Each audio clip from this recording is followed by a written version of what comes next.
कोई नहीं हम प्यार जौन सच्चाई दिलावा अच्छा समझ के।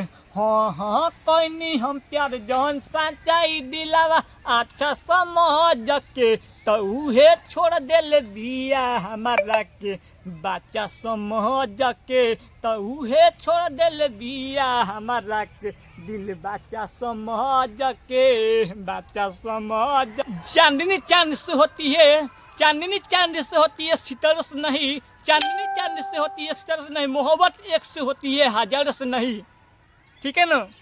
हाँ कोई नहीं भरोसा जवन दिल दिहनी तोरा के लइकन समझ के दिल टूर दिहले बना के शीशा के। टूर दिहले बना के शीशा के।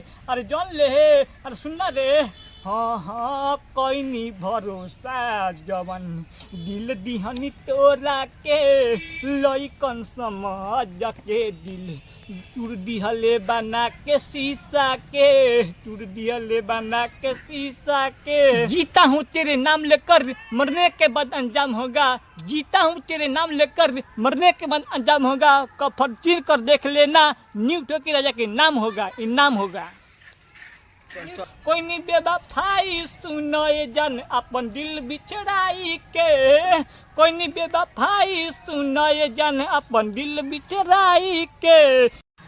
आटे दूर से खाते खोइनी, आटे दूर से खाते खोइनी, आटे दूर से खाते खोइनी रोहरी में बैठ कर मारते हैं मैनी, मारते हैं मैनी। तो उहे छोड़ दिल बिया हमारा के अब बच्चा समझ के। तो अब उहे छोड़ दिल बिया हमारा के दिल बच्चा समझ के। दिल बच्चा समझ के। हाँ धोनी दीवाना से कोइले नइखे प्यार रे अक्टर डायरेक्टर के संग है कैलाश रे कैलाश के लावा रे। अरे बुझल कि ना रे सुन ना हई। हाँ हाँ धोनी दीवाना से कहले नइखे प्यार रे अक्टर डायरेक्टर के संग है कैलाश खेलावा रे। कैलाश खेलावा रे। न्यू ठोकी राजा तड़पता रात दिन से जिया पहुँच सुत के। न्यू ठोकी तड़पता रात दिन से जिया पहुँच सुत के। तो उहे छोड़ दिल बिया हमारा के बच्चा समझ के। तो उहे छोड़ दिल बिया हमारा के दिल बच्चा समझ के। बच्चा समझ के।